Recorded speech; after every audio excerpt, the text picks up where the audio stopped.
നമുക്കറിയാം, പഴയ നിയമ പ്രവാചകന്മാരിൽ ഏറ്റവും പ്രസിദ്ധനും പ്രമുഖനും പരിചിതനുമാണ് ഏലിയാവ്. അങ്ങനെയുള്ള ഏലിയാവിനെക്കുറിച്ചാണ് യാക്കോബ് പറയുന്നത്. ഏലിയാവ് നമ്മെപ്പോലെയുള്ള ഒരു മനുഷ്യനായിരുന്നു. He was just like as we are. He was a man with the same nature like hours.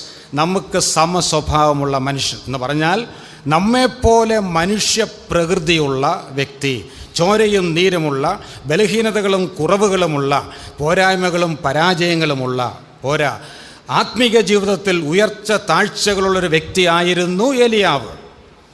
ഇത് മുഖവിലേക്ക് എടുക്കുവാനും അംഗീകരിക്കാനും വിശ്വസിക്കാനും ഒക്കെ നമുക്ക് അല്പം ബുദ്ധിമുട്ട് ഉണ്ട്. എന്താണ് കാരണം? ഏലിയാവെന്ന് കേൾക്കുമ്പോൾ പെട്ടെന്ന് നമ്മുടെ മനസ്സിൽ വരുന്ന ചിത്രം ഏതാണ്? 1 രാജാക്കന്മാർ 18:20 മുതൽ 45 വരെ എടുക്കണ്ട, അവിടുത്തെ ചിത്രമാണ് നമ്മുടെ മനസ്സിൽ വരുന്നത്. എന്താണ് അവിടെ നാം വായിക്കുന്നത്?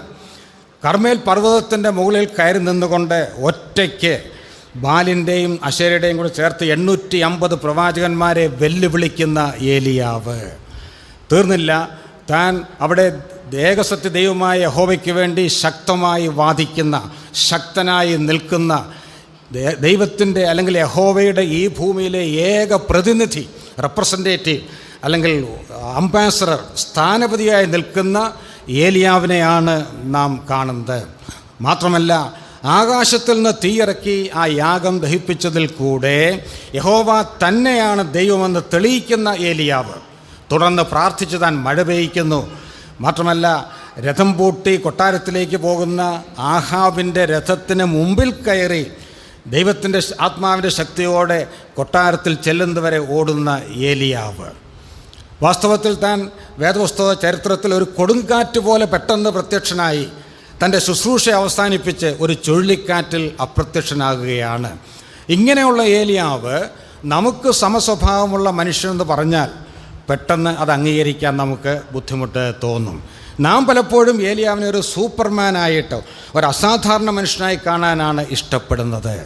എന്നാൽ നമുക്കറിയാം, ഈ സൂപ്പർമാനും സ്പൈഡർമാനും ഒക്കെ നോവലിലും കഥകളിലും ഫിലിമിലും മാത്രമേ ഉള്ളൂ. ഏലിയാവ് നമുക്ക് സമസ്വഭാവമുള്ള മനുഷ്യനായിരുന്നു. അത് യാക്കോബ് എഴുതുന്നത് ശരിയാണെന്ന് 1 രാജാക്കന്മാർ 19 വായിച്ചാൽ മനസ്സിലാകും. 18 കർമ്മേൽ പർവ്വതത്തിൻ്റെ മുകളിൽ വിജയശ്രീ ലാളിതനായി നിൽക്കുന്ന ഏലിയാവിനെ കാണുന്നു എങ്കിൽ 1 രാജാക്കന്മാർ 19:4 എന്താണ് കാണുന്നത്? ഈസബേലിനെ ഭയന്ന് ബേർഷേബ മരുഭൂമിയിലേക്ക് ഓടിച്ചെന്ന് ഒരു ചൂരച്ചെടിയുടെ കീഴിൽ ഇരുന്ന് മരിപ്പാൻ ആഗ്രഹിക്കുന്ന ഏലിയാവ്. ഇപ്പോൾ മതി യഹോവേ, എൻ്റെ പ്രാണനെ എടുത്തുകൊള്ളണമേ, ഞാൻ എൻ്റെ പിതാക്കന്മാരെക്കാൾ നല്ലവനല്ലല്ലോ എന്ന് വിലപിക്കുന്ന ഏലിയാവ്. ഈ 2 ചിത്രങ്ങളും നമുക്ക് ബൈബിളിൽ കാണാൻ സാധിക്കും. അതുകൊണ്ടാണ് ഞാൻ ആദ്യമേ പറഞ്ഞത്, വേദപുസ്തകത്തിലെ ജീവചരിത്രങ്ങളെല്ലാം 100% നിഷ്പക്ഷമാണ്. ഉള്ള കാര്യങ്ങൾ ഉള്ളതുപോലെ തന്നെ രേഖപ്പെടുത്തിയിരിക്കുകയാണ്. ഒന്നും കൂട്ടിയും കുറച്ചും എഴുതിയിട്ടില്ല. ഇപ്പോൾ ഒരു ചോദ്യം നമ്മുടെ മനസ്സിൽ വരും, ഇത് ഇത്ര നമ്മെപ്പോലെ സമസ്വഭാവമുള്ള മനുഷ്യൻ, നമ്മെപ്പോലെ ബലഹീനതയുള്ള മനുഷ്യനാണ് ഏലിയാവ് എങ്കിൽ എങ്ങനെയാണ് ഏലിയാവിന് അസാധാരണമായ കാര്യങ്ങളൊക്കെ, അത്ഭുതകരമായ കാര്യങ്ങളൊക്കെ ചെയ്യാൻ സാധിച്ചത്? അതിൻ്റെ ഉത്തരം നമുക്കറിയാം.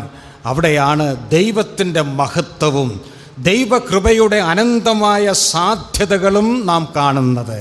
ഞാൻ ഒന്നുകൂടെ പറയട്ടെ, ദൈവത്തിൻ്റെ മഹത്വവും ദൈവകൃപയുടെ അനന്തമായ സാധ്യതകളുമാണ് ഏലിയാവിൽ നാം കാണുന്നത്. 2 കൊരിന്ത്യർ 12:9 നാം വായിക്കുന്നു, എൻ്റെ കൃപ നിനക്ക് മതി, എൻ്റെ ശക്തി ബലഹീനതയിൽ തികഞ്ഞു വരുന്നു. ദൈവത്തിന് സ്തോത്രം. ബലഹീനതയിൽ തികഞ്ഞു വരുന്ന ദൈവശക്തി ഏലിയാവിൽ വ്യാപരിച്ചപ്പോൾ ഏലിയാവ് ഒരു വലിയ ഹീറോ ആയിട്ട് മാറുകയാണ്. അതാണ് ഏലിയാവിനെ കുറിച്ചുള്ള ഏലിയാവിൻ്റെ ചരിത്രത്തിൻ്റെ ഒരു രത്നച്ചുരുക്കം എന്ന് പറയുന്നത്.